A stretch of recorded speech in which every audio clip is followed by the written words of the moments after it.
ओ ओ ओ। नमस्कार, म प्रेक्षा पराजुले फेरि पनि हजुरको सामु उपस्थित भइ नै सकिसकेको छु श्रीमद् भागवत कथाहरूको बारेमा हजुरलाई बताउनको लागि। आज पनि म हजुरलाई अध्याय 12 भक्ति योगमा रहेका बाँकी विषयवस्तुहरूको बारेमा जानकारी गराउन यहाँ उपस्थित भइ नै सकिसकेको छु। अध्याय 12 भक्ति योग। यस्तो कसरी हुन्छ भन्ने बुझ्न सकिँदैन, यद्यपि यस प्रकारको विधिको चर्चा भगवत गीता र अन्य वैदिक साहित्यहरूमा पनि गरिएको छ। प्रिय अर्जुन, हे धनञ्जय, यदि तिमी अविचल भावले ममा आफ्नो मन स्थिर गर्न सक्दैनौ भने भक्ति योगका विधि नियमहरूको पालना गर। यस प्रकार तिमीले मलाई प्राप्त गर्ने इच्छाको विकास गर। अर्थात् यस श्लोकमा भक्ति योगका दुई भिन्नाभिन्नै विधिको सङ्केत गरिएको छ। पहिलो विधि ती व्यक्तिहरूमा लागू हुन्छ जसले आफ्नो अलौकिक प्रेमद्वारा भगवान कृष्णप्रति वास्तविक अनुराग उत्पन्न गरेका छन् र दोस्रो विधि ती व्यक्तिहरूका लागि उपयुक्त हुन्छ जसमा भगवान कृष्णप्रति यस प्रकारको अनुराग उत्पन्न भएको छैन। यो दुई किसिमका मानिसका लागि विभिन्न प्रकारका विधि नियमहरू प्रस्तावित गरिएका छन् जसलाई अनुसरण गर्नाले मानिस आखिरमा कृष्ण प्रेमको स्थितिमा पुग्न सक्दछ। भक्ति योग भनेको इन्द्रियहरूको स्थिति पुरस्कार हो। इन्द्रिय तृप्तिकै कार्यमा लागिरहेको हुनाले यस समय संसारमा मानिसहरू इन्द्रियहरू अशुद्ध छन्, तर भक्ति योगको अभ्यासले ती इन्द्रियहरू शुद्ध हुन सक्दछन् र शुद्ध भएपछि ती इन्द्रियहरू प्रत्यक्ष रूपले भगवानका सम्पर्कमा आउँदछन्। संसारमा रहँदा मैले कुनै न कुनै स्वामीको सेवा त गरौँला, तर त्यो स्वामीको वास्तविक प्रेमपूर्ण सेवा भने गर्न सक्दैन। म केही पैसा प्राप्त गर्नका लागि मात्रै उसको सेवा गर्दछु र त्यो स्वामी पनि मलाई प्रेम गर्दैन। उसले मबाट केही सेवा लिन्छ र केही पैसा मलाई दिन्छ। त्यसैले त्यहाँ यथार्थ प्रेमको प्रश्न नै उठ्दैन। तर आध्यात्मिक जीवनका लागि भने मानिस प्रेमको विशुद्ध स्तरमा पुगेको हुनै पर्दछ। प्रेमको त्यो उच्च अवस्था यिनै इन्द्रियहरूद्वारा वर्तमानमा गरिने भक्तिको अभ्यासद्वारा पाउन सकिन्छ। यो भगवत प्रेम अहिले हरेक प्राणीका हृदयमा स्फूर्त अवस्था छ।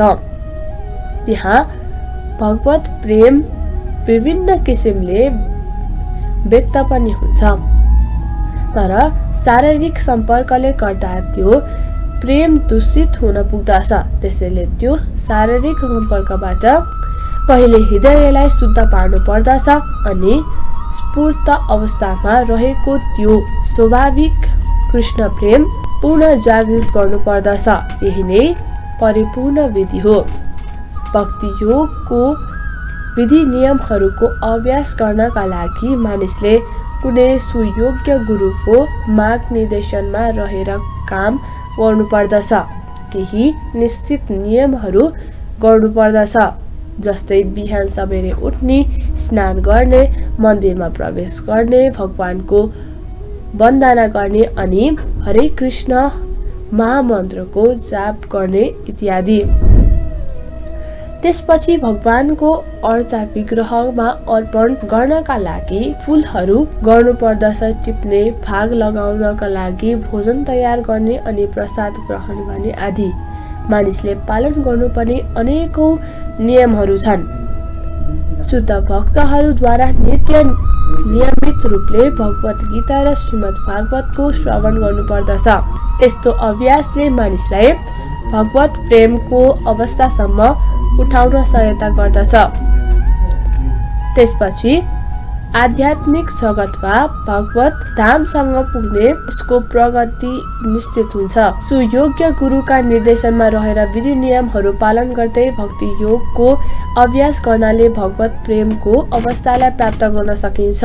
भक्ति योगका विधि नियमहरूको अभ्यास पनि गर्न सक्दैनौ भने मेरा लागि कर्म गर्ने प्रयत्न गर, किनभने मेरा निमित्त कर्म गर्नाले पनि तिमीले पूर्णता प्राप्त गर्दछौ। सिद्धि पाउनेछौ। अर्थात् गुरुका निर्देशनमा रहेर विधिपूर्वक भक्ति योगका नियमहरूको पालना गर्न नसक्ने पनि भगवानका लागि कर्म गरेर जीवनको पूर्णता प्राप्त गर्न सक्दछ। यो कर्म कसरी गर्ने हो भन्ने कुरा व्याख्या 11 अध्यायको 11औं श्लोकमा पहिले नै गरिसकिएको छ। मानिस कृष्ण भावनाको प्रचार गर्ने उत्कण्ठा हुनु पर्दछ। अनेकौं भक्त कृष्ण भावनामा प्रचार लागेका छन्, तिनलाई सहयोगको आवश्यकता छ। प्रत्यक्ष रूपले भक्ति योगको साधना गर्न नसक्ने वा नभ्याउने व्यक्तिले त्यस्ता कठिनाइमा लागेका व्यक्तिहरूको सहायता गर्न प्रयास गर्नुपर्दछ, प्रचार गर्नुपर्दछ। जसरी कुनै व्यापार सञ्चालन गर्नका लागि रहेर ठाउँ लगानी, प्रचार, हरेक प्रयास, भूमि, पुँजी, सङ्गठन र श्रमको आवश्यकता गर्न पुँजी र त्यसलाई विस्तार गर्न श्रम र सङ्गठनको आवश्यकता पर्दछ। त्यसैगरी कृष्णको सेवामा गर्न लागेका पनि उपयुक्त कुराहरूको आवश्यकता पर्दछ। यी दुवै कार्यमा फरक के छ भने शारीरिक कार्यमा केवल इन्द्रिय तृप्तिका लागि गरिन्छ भने आध्यात्मिक कार्यहरू कृष्णलाई सुखी बनाउनका लागि गरिन्छ। कृष्णका लागि गरिने कार्य अलौकिक कार्य हो। कसैसँग प्रशस्त धन छ भने उसले कृष्ण भावनाको प्रचारका लागि कार्यालयहरू तथा मन्दिरहरू बनाइदिएर र तत्सम्बन्धी ग्रन्थहरू प्रकाशित गर्न आर्थिक सहयोग दिएर सहायता गर्न सक्दछ। आध्यात्मिक कार्यका विविध क्षेत्रहरू छन्, तीमध्ये कुनै न कुनै मानिसले रुचि हुनु पर्दछ। आफ्नो सबै कर्मको त्याग गर्न नसक्ने व्यक्तिले पनि आय आर्जनको केही प्रतिशत त कृष्ण भावनाको प्रचारमा लगाउन सक्दछ नै।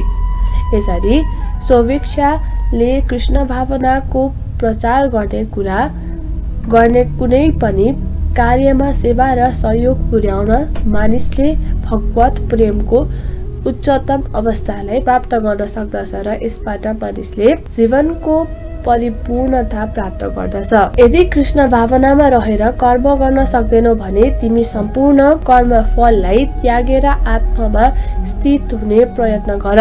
अर्थात् सामाजिक, पारिवारिक या धार्मिक कारणहरूले गर्दा वा अन्य कुनै विघ्न बाधाले गर्दा मानिस कृष्ण भावनाका क्रियाकलापहरूप्रति सहानुभूति देखाउन पनि असमर्थ हुन्छ। प्रत्यक्ष रूपले यस्ता क्रियाकलापसँग सम्बद्ध हुँदा पारिवारिक सदस्यहरूले विरोध जनाउन सक्दछन् या यस्तै अरू समस्याहरू आइपर्दछन् जसलाई यस प्रकारको समस्याले दुःख दिने गरेको छ।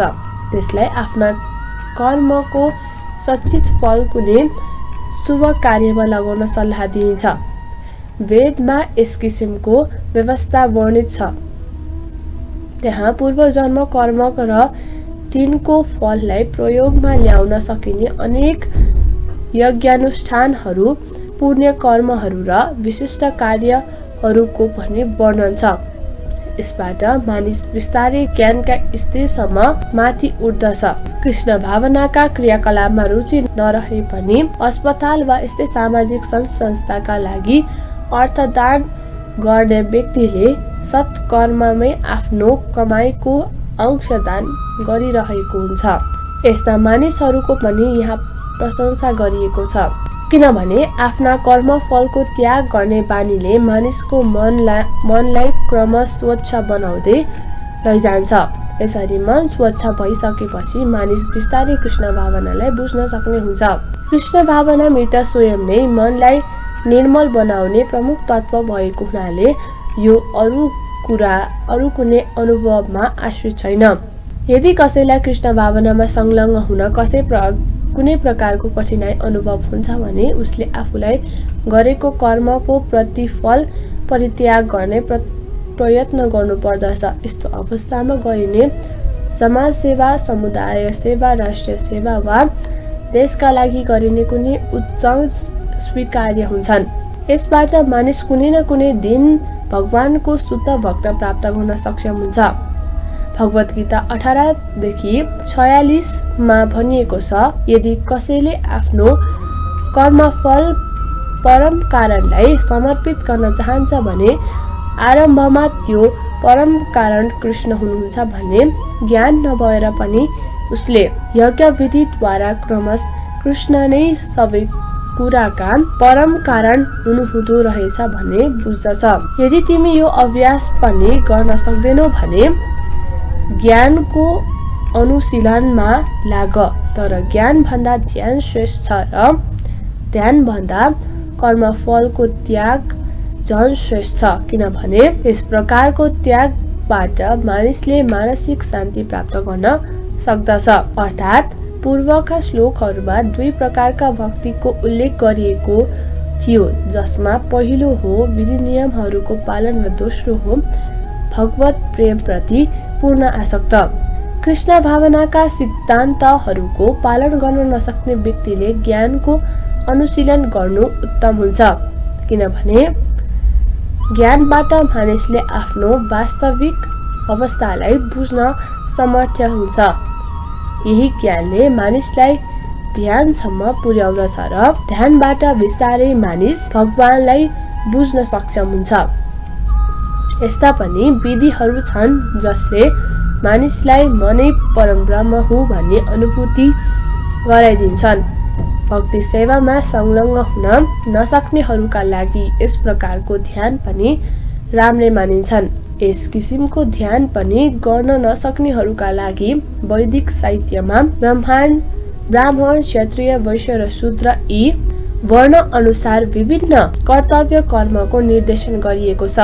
भगवत गीताको अन्तिम अध्यायमा हामीले यी कुराहरूको ज्ञान प्राप्त गर्दछौँ। तर हरेक अवस्थामा मानिसले आफ्नो कर्मफलको त्याग गर्नुपर्दछ। यसको अर्थात् हो कर्मफललाई कुनै राम्रो कार्यमा लगाउन। संक्षेपमा भन्दा सर्वोच्च लक्ष्य भगवानसम्म पुग्नका लागि 2 वटा विधिहरू छन्। तिनमा पहिलो हो क्रमिक विकासको विधि र दोस्रो हो प्रत्यक्ष विधि। कृष्ण भावना मृतमय भक्ति योग प्रत्यक्ष विधि हो भने कर्मफलको परित्याग अर्को विधि हो। कर्मफलको त्यागपछि मानिस ज्ञानको अवस्थामा पुग्दछ अनि ध्यानको अवस्थामा पुग्दछ। त्यसपछि परमात्मा बोधको अवस्थामा पुग्दछ र अन्त्यमा भगवानको बोध गर्ने स्थितिमा पुग्दछ। मानिसले एक एक कदम गरेर क्रमिक रूपले अगाडि बढ्ने मार्ग पनि अपनाउन सक्दछ र प्रत्यक्ष मार्गलाई पनि अपनाउन सक्दछ। प्रत्यक्ष विधिको मार्ग सबैलाई सम्भव हुँदैन, त्यसैले अप्रत्यक्ष विधि पनि राम्रो हो। तर यहाँ के कुरा बुझ्न आवश्यक छ भने अर्जुनलाई अप्रत्यक्ष विधि भएको मार्गको बारेमा भनिएन, किनभने उनी पहिलेदेखि नै भगवानप्रति नै प्रेमा भक्तिका अवस्थामा पुगिसकेका थिए। यो तिनीहरूका लागि हो जो यस अवस्थामा आइपुगेको छैनन्। तिनीहरूले त्याग, ज्ञान, ध्यान, परमात्मा तथा ब्रह्मको अनुभूति जस्ता विधिहरूको अनुसरण गर्नुपर्दछ। तर जहाँसम्म भगवत गीताको कुरा छ, यसले प्रत्यक्ष विधिमा नै अधिक जोड दिएको छ। गीताले हरेक व्यक्तिलाई यही प्रत्यक्ष विधि ग्रहण गर्दै भगवान कृष्णको शरणमा गर्ने सल्लाह दिन्छ।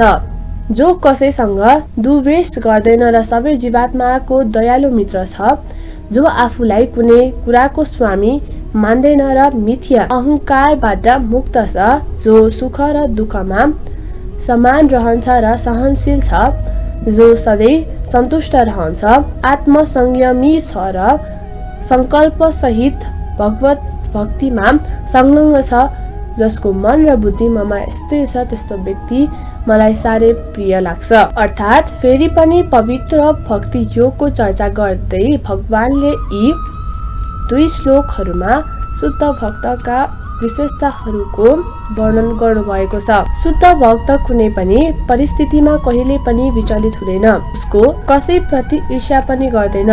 भक्त त आफ्ना शत्रुप्रति पनि शत्रुता गर्दैन। ऊ के सोच्न थाल्दछ भने यो मानिस मेरो पूर्वजन्मको दुष्कर्मका कारणले गर्दा मेरो शत्रु बन्न पुगेको हो, त्यसैले योसँग विरोध गर्नुभन्दा चुपचाप सहित कष्ट सहनु नै उत्तम छ। श्रीमद् भागवत 10:14-8 पनि भनिएको छ, जो भक्तिमाथि कुनै विपत्ति आइपर्दछ वा ऊ कुनै समस्यामा पर्दछ, त्यति बेला पनि उसले यो त म माथि भगवानको कृपा हो भन्ने सोच्न थाल्दछ।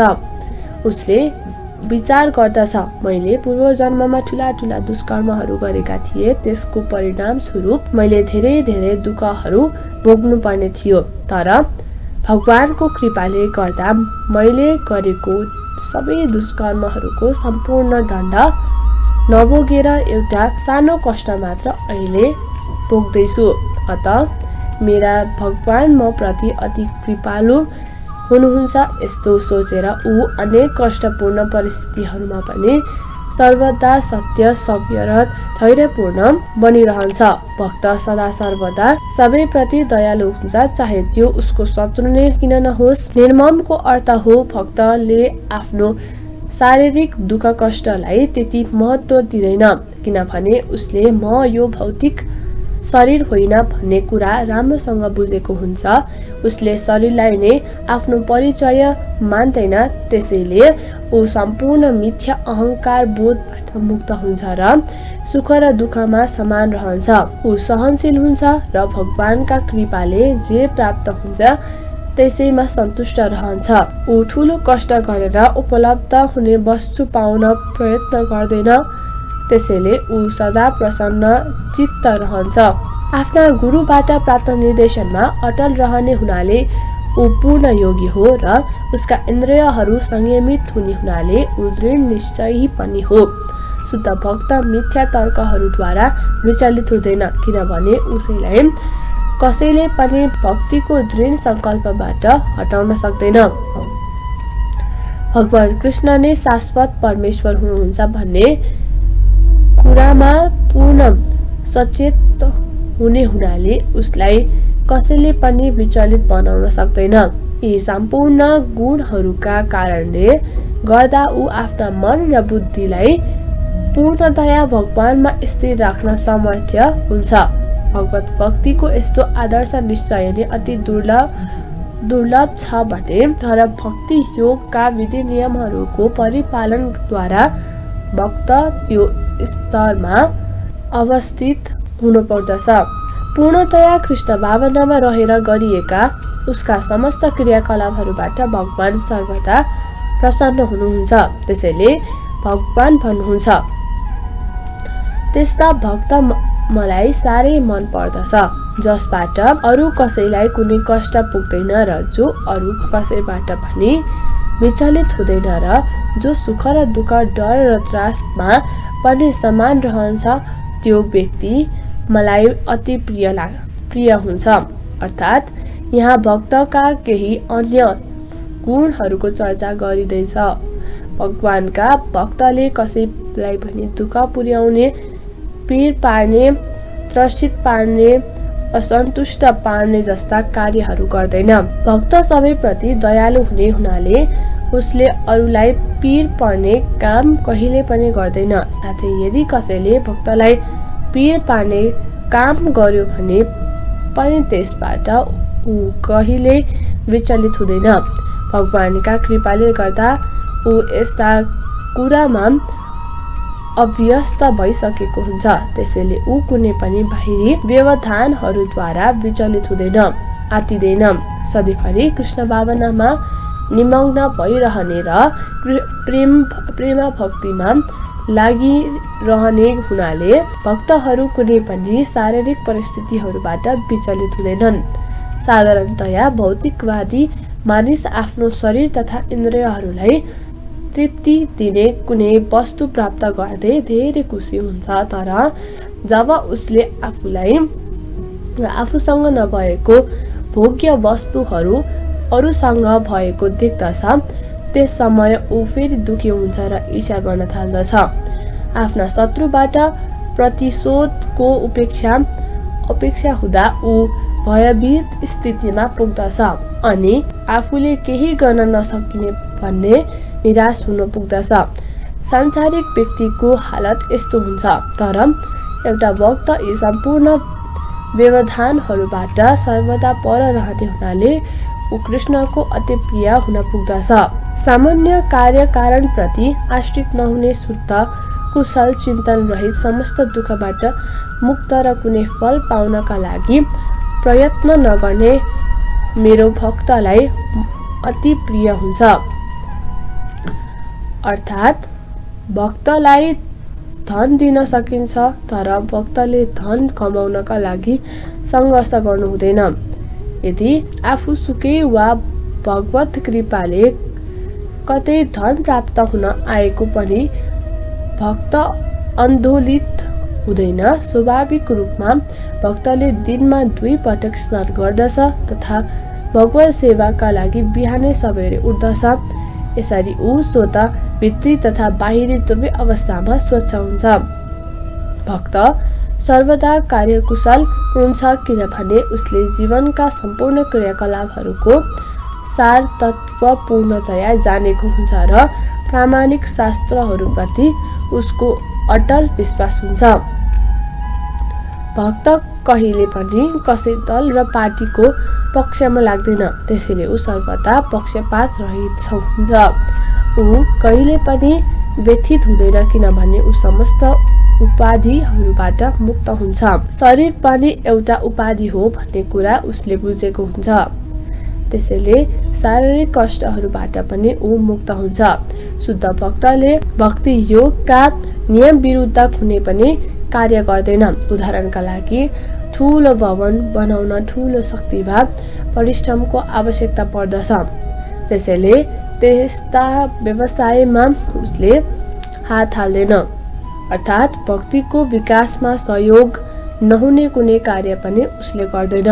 भक्तले भगवानका लागि मन्दिर बनाउने कार्य भने गर्न सक्दछ, यसका लागि सबै प्रकारका कठिनाइहरू स्वीकार्न सक्दछ, तर आफ्ना व्यक्तिगत सम्बन्धका लागि वा पारिवारिक जनका लागि भनेर ठूला घर बनाउने कार्यमा ऊ अग्रसर हुँदैन। जो नै कहिले हर्षित हुन्छ, न शोक गर्दछ, न चिन्ता गर्दछ, न इच्छा गर्दछ तथा जसले शुभ र अशुभ दुवै प्रकारका वस्तुहरूको परित्याग गर्दछ, त्यस्तो भक्त मलाई अति प्यारो लाग्छ।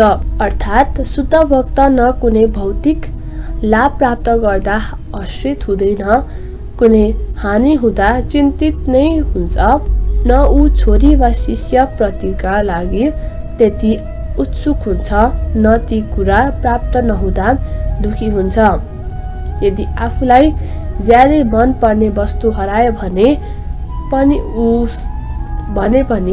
ऊ त्यसका लागि चिन्ता गर्दैन।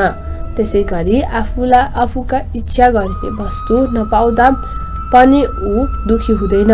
ऊ सबै प्रकारको शुभ कर्म, अशुभ कर्म तथा पाप कर्महरूबाट सर्वदा पर रहन्छ, तर भगवानलाई प्रसन्न बनाउनका लागि भने ऊ सबै प्रकारको विपत्तिहरू सहन तत्पर हुन्छ। भगवानको सेवा गर्न उसलाई कुनै पनि विघ्न बाधाले छेक्न सक्दैन। यस्तो भक्त कृष्णलाई प्यारो लाग्छ, जसले मित्र र शत्रुमा भेद गर्दैन, जो मान र अपमान र जाडो र गर्मी, सुख र दुःख, निन्दा र प्रशंसामा समान भाव राख्दछ, खराब सङ्गतबाट जो सधैँ मुक्त रहन्छ, जो सधैँ मौन रहन्छ र जे पायो त्यसैमा सन्तुष्ट रहन्छ, त्यसलाई र जसलाई कुनै प्रकारको घरबारसँग सरोकार नै छैन, जो ज्ञानमा ऋण छ र जो भगवत भक्तिमा लागिरहेको छ, त्यस्तो व्यक्ति मलाई अति प्यारो हुन्छ। अर्थात् भक्त सबै प्रकारका खराब सङ्गतबाट सधैँ मुक्त रहन्छ। कहिले कसैको निन्दा गर्नु र कहिले कसैको प्रशंसा गर्नु मानव समाजको स्वभाव हो, तर भक्त त्यस्ता अनित्य स्तुति वा निन्दा र सुख वा दुःखबाट सधैँ पर रहन्छ। ऊ अत्यन्त धीर हुन्छ। ऊ कृष्ण बाहेक अरू कुनै पनि विषयसँग सम्बन्धित वार्तालाप गर्दैन, त्यसैले उसलाई मौनी भनिन्छ। मौनको अर्थ बोल्दै नबोल्नु होइन, मौनको अर्थात् अनावश्यक कुरा नबोल्नु हो। मानिसले सारभूत कुरा मात्र बोल्नु पर्दछ, त्यसैमा पनि भक्तले भगवानका लागि मात्र अत्यन्त सारभूत कुरा बोल्नु पर्दछ। भक्त सबै अवस्थामा प्रसन्न रहन्छ। कहिलेकाहीँ उसले अत्यन्त स्वादिष्ट भोजन पाउन सक्दछ र कहिले पाउँदै नपाउन सक्दछ, तर दुवै अवस्थामा ऊ सन्तुष्ट रहन्छ। उसले कुनै प्रकारको आवश्यक सुविधाको पनि वास्ता गर्दैन। ऊ कहिले पनि रुक्न बसिँदैन त अहिले अत्यन्त पूर्ण भवनमा पनि बस्न सक्दछ। तर यी दुवैप्रति उसको कुनै अनुराग नै हुँदैन। उसलाई स्थिर बनिन्छ किनभने ऊ आफ्नो सङ्कल्प र ज्ञानमा दृढ रहन्छ। यहाँ भक्तका गुण वर्णनको पुनरावृत्ति हुन गयो होला, तर यहाँ भक्तहरूले यी सबै गुणहरू आर्जित गर्नुपर्दछ भन्ने कुराको जोड दिन निमित्त यी कुराहरू भनिएको हुन्। असल गुण नभइकन कोही पनि शुद्ध भक्त बन्न सक्दैन। अभक्त मानिसहरू महान गुणहरू कसरी अपनाउन सक्दछन् र जो व्यक्ति भक्तका रूपमा परिचित हुन चाहन्छन् उसमा यी सद्गुणहरूको विकास भएको हुनुपर्दछ। हुन त यस्ता भक्तहरूलाई यी गुणहरू आर्जन गर्न बाहिरबाट कुनै अरू प्रयास गर्नु पर्दैन। कृष्ण भावना मृत्यमा रहेका वा भगवान भक्तिमा संलग्न रहनाले नै भक्तमा उपयुक्त असल गुणहरूको स्वतः विकास हुन्छ। मलाई नै परम लक्ष्य बनाएर श्रद्धापूर्वक भक्तिका अविनाशी मार्गमा आफूलाई पूर्णतया संलग्न राख्ने मानिसहरू मेरा लागि अत्यन्त प्रिय हुन्छन्। अर्थात् यस अध्यायमा दोस्रो श्लोकदेखि अन्तिम श्लोकसम्म अर्थात् मिथ्यावेश्य मनोये मान ममा मन स्थिर गरेर देखि शाश्वत कर्मरूपी यो धर्मको सम्म भगवानले आफूसँग पुग्ने दिव्य विधिहरूको व्याख्या गर्नुभएको छ। यस्ता प्रक्रियाहरू भगवानलाई प्रिय हुन्छन् र यी प्रक्रियामा संलग्न व्यक्तिलाई उहाँ स्वीकार्नुहुन्छ। निराकार ब्रह्मप्रतिको मार्गमा लाग्ने व्यक्ति श्रेष्ठ हो कि साकार भगवानको भक्ति सेवामा संलग्न रहने व्यक्ति श्रेष्ठ हो भन्ने प्रश्न अर्जुनले उठाएका थिए र त्यसको उत्तर उनलाई भगवानले यति स्पष्टसँग दिनुभएको छ, जसबाट आध्यात्मिक अनुभूति गर्ने सम्पूर्ण विधिहरूमध्ये सगुण साकार भगवानको सेवा गर्ने सर्वोत्तम हो भन्ने कुरा स्पष्ट हुन्छ। अर्को शब्दमा भन्ने हो भने यस अध्यायमा सत्सङ्गद्वारा नै शुद्ध भक्तिप्रति मानिसले अनुराग बढ्दछ अनि त्यसबाट उसले सुयोग्य प्रामाणिक गुरु स्वीकार्नु पर्दछ। त्यसपछि श्रद्धा भक्ति र अनुरागका साथ भक्तिका विधि नियमहरूको पालना गर्दै गुरुबाट श्रवण कीर्तन आदि प्रक्रिया प्रारम्भ हुन्छ। यसरी भगवानका दिव्य सेवामा संलग्न हुन पुगिन्छ। यस अध्यायमा यही मार्ग भक्ति मार्गको अनुमोदन गरिएको छ। अत भक्ति नै आत्मसाक्षात्कारको तथा भगवत प्राप्तिको एकमात्र मार्ग हो भन्ने कुरा कुनै सन्देह नै छैन। यस अध्यायमा निराकार ब्रह्म सम्बन्धी अवधारणाको पनि वर्णन गरियो, तर यो निराकार ब्रह्मको धारणा तबसम्मका लागि हो जबसम्म मानिसले आत्मसाक्षात्कारका लागि स्वयंलाई समर्पित गर्दैन। अर्को शब्दमा भन्नुपर्दा जबसम्म मानिसलाई शुद्ध भक्तको संगत गर्ने अवसर प्राप्त हुँदैन तबसम्म सबै निराकार ब्रह्म सम्बन्धी धारणा लाभदायक हुन सक्दछ। परम सत्यको निराकार स्वरूपको अवधारणामा मानिस कर्मफलको उपेक्षा नराखी कर्म गर्दछ, ध्यान गर्दछ र आत्मा र पदार्थलाई बुझ्नका लागि ज्ञान अनुशीलन गर्दछ। शुद्ध भक्तले संगत नअपनाउन्जेल मानिसले यस्तो गर्नु आवश्यक छैन। सौभाग्य यदि कसैले कृष्ण भावनामा संलग्न नहुने वा शुद्ध भक्तिमा सेवा लाग्ने प्रत्यक्ष विचार विकास गर्यो भने त्यस्तो व्यक्ति आत्मसाक्षात्कारका निमित्त यति धेरै सिडी पार गरिरहनु पर्ने आवश्यकता नै पर्दैन। भगवत गीताको माध्यमवर्ती 6 अध्यायमा जुन भक्ति योगको वर्णन गरिएको त्यो अत्यन्त उपयुक्त छ। शरीर तथा आत्माको रक्षाका लागि कसैलाई पनि भौतिक वस्तुको चिन्ता गरिरहनु पर्दैन किनभने भगवानकै कृपा सम्पूर्ण वस्तुहरू स्वतः सुलभ हुन्छ। यस प्रकार श्रीमद् भागवत गीता ग्रन्थ अन्तर्गत भक्ति योग शीर्षक 12 अध्यायको भक्ति वेदान्त अध्याय समाप्त भएको छ। आज मैले हजुरहरूलाई अध्याय 12 भक्ति योगमा रहेका सम्पूर्ण कुराहरूको बारेमा मैले हजुरहरूलाई जानकारी गराएँ।